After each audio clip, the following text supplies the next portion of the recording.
The New York Yankees have just pulled off a move that might seem minor at first glance, but it's stirring up quite a bit of chatter among fans who are trying to make sense of where this team is headed. It's one of those sneaky signings that gets people fired up, but also scratching their heads wondering what exactly the Yankees are thinking, because, let's be honest, everyone knows there's a bigger picture here. Something more significant that needs to happen if the Yankees really want to contend seriously this season. This move, while interesting, feels like just a piece of a much larger puzzle. And today we're going to break down exactly what this means for the team, the infield situation, and what could be coming next. Right now, the Yankees are sitting in a bit of an awkward spot defensively, especially when it comes to the infield. They've been dealing with Jazz Chisholm playing third base, a position that he clearly isn't comfortable with, and it shows in the numbers. The team's defense has taken a hit with him over there, allowing opponents to hit over .300 when he's at third.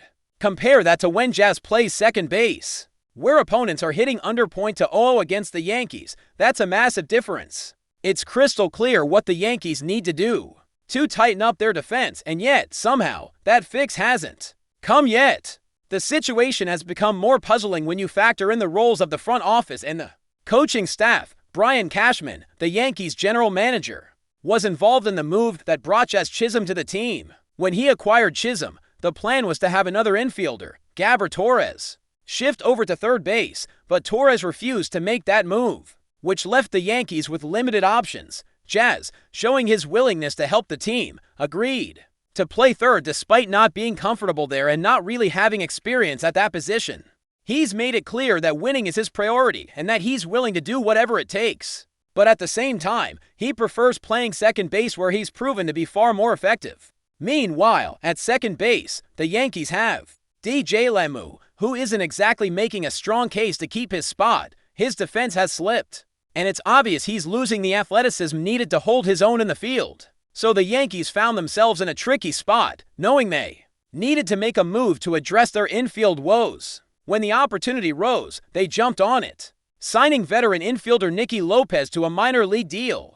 Lopez is known for his defense. He was a Gold Glove finalist in 2024 and has spent years as a utility player, mostly with the Kansas City Royals. He's bounced around a number of teams, and while his defensive skills are undeniable, his bat leaves a lot to be desired. This signing caught a lot of people's attention, but it also raised questions. Is bringing in Lopez really going to help? Could he slide over to third base so Jazz can go back to second? Here's the catch. Lopez has struggled mightily at the plate this season. In just 24 at-bats, he's managed only one hit, which is technically an RBI. But his slash line is brutal. His on-base percentage is well below 100, his slugging percentage is barely above 0, and his ops is an abysmal 220. In fact, his ops plus is -30 to something you don't see often in professional baseball. And to top it all off, Lopez bats left-handed, which is a bit odd considering the Yankees had expressed interest in adding a right-handed third baseman. So why make this move at all? The answer seems to be that the Yankees are at least starting to acknowledge their infield problems. Signing Lopez is a signal that they realize something has to change, and perhaps this will be a stepping stone to a bigger, more impactful deal down the road. Looking at Lopez's recent career trajectory, it's clear his hitting has been inconsistent. His best season came in 2021, but since then, he's struggled to make an impact offensively. The following year with the Royals, his OPS dropped significantly, and in 2023, he bounced between the Royals and Atlanta Braves without much success. He then played a full season in 2024 with the Chicago White Sox, a team known for its strong roster, but even there, he couldn't ignite his bat. This season, he appeared in a handful of games for the Angels and Cubs, getting that lone hit with Chicago but otherwise failing to provide much at the plate. Defense is definitely his strength, but at some point, the Yankees have to ask if this kind of offensive production is enough to justify his place on the roster. What makes this signing even more interesting is how it reflects on the Yankees' ongoing struggles with Oswald Pizza. The team seemed to have given up on him after watching his value tank, but instead of trading him when they had the chance, they held on, hoping he'd turn things around. So far, that hasn't happened. Pizza's numbers this season are underwhelming, with a batting average below 100 and a slugging percentage barely over 170. He's got a few home runs and some runs batted in, but his overall offensive output leaves much to be desired. Despite that, he remains the backup shortstop and can also fill in at third base, which keeps the Yankees' infield shuffling in motion. On the other hand, DJ LeMahieu, while struggling defensively, still shows a bit more offensively than PZA. His ops is slightly better, and his batting average, although below his career norms, is still serviceable. The problem is clear. LeMahieu's best days seem to be behind him, and the team needs to figure out how to replace him with someone more consistent, both in the field and at the plate. The front office, and specifically Aaron Boone, appears to have faith in LeMahieu despite these shortcomings, a stance Boone made clear during spring training, when he stated he wouldn't bet against a healthy DJ LeMahieu. Many fans and analysts found that statement puzzling, but it's become clear that Boone is backing his player regardless of the current performance. This loyalty might be admirable, but it's also becoming frustrating as the team continues to struggle defensively. With all these pieces in place, it's evident that the Yankees are in desperate need of reinforcements in their infield. This is not a mere suggestion or wishful thinking, it's an absolute necessity if they want to compete at a high level this year. If the Yankees truly believe they have a shot at winning the World Series, which they should given their all-in approach, then addressing the infield must be a priority.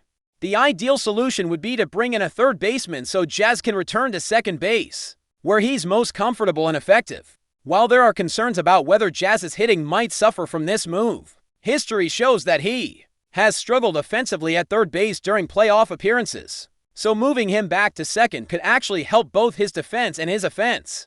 Despite the hitting concerns, it's clear that Jazz at second base is a much better defensive option than at third.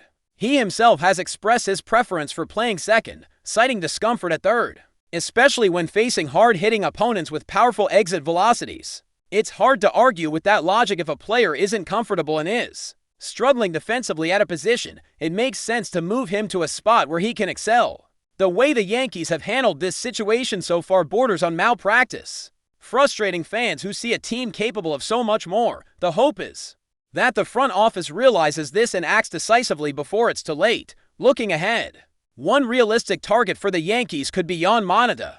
Moneda hasn't seen a ton of playing time this season, with just under 100 at-bats, but he's shown promise. He sports a respectable batting average just above 237. Along with 6 home runs and an OPS north of 840, he's a switch hitter and primarily plays third base, which makes him a perfect fit for the Yankees' needs. Adding Moneda would give the team more stability both offensively and defensively, something they desperately need to get back on track. It's also likely that he wouldn't command a high price from the Angels, especially with their depth at the position. The Yankees' infield situation is a mess right now, with defensive struggles, inconsistent hitting, and uncertainty about who should play where. But this latest signing of Nikki Lopez shows that the team is at least acknowledging the problem. It might not be the solution, but it's a step in the right direction. The key now is what happens next, whether the front office will pull the trigger on a more impactful trade or signing that can truly stabilize the infield and help this team push toward their championship goals. But before we continue, please remember to join our channel and give this video a like. Your support allows us to keep bringing you the latest news about the New York Yankees. Feel free to share your thoughts on the news in the comments.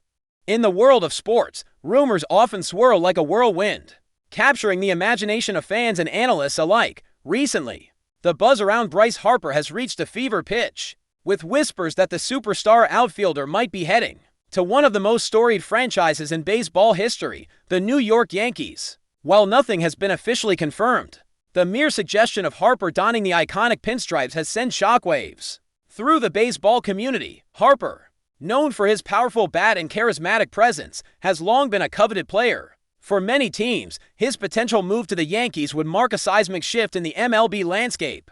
Imagine the impact of Harper joining a lineup already filled with stars, bolstering a team with championship aspiration and a fanbase hungry for glory.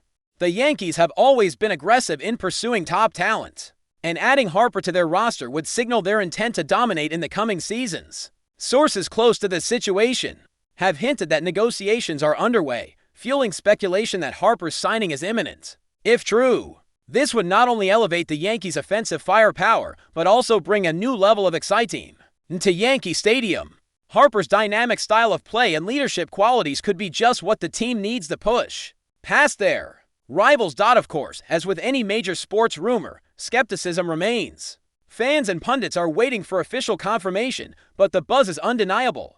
Could this be the next blockbuster move in MLB? The potential pairing of Bryce Harper and the New York Yankees is a tantalizing prospect that has everyone talking. Whether or not it comes to fruition, the very possibility has injected fresh energy into the off-season discussions. As the rumor mill continues to churn, all eyes are on the Yankees and Harper. The coming days might just bring one of the most exciting announcements in recent baseball history. Stay tuned, this story is far from over. That's it for this update. If you enjoyed the video and want to keep receiving exclusive news about the New York Yankees, please subscribe to our channel and give us a like. We always appreciate your comments and opinions. See you in the next video.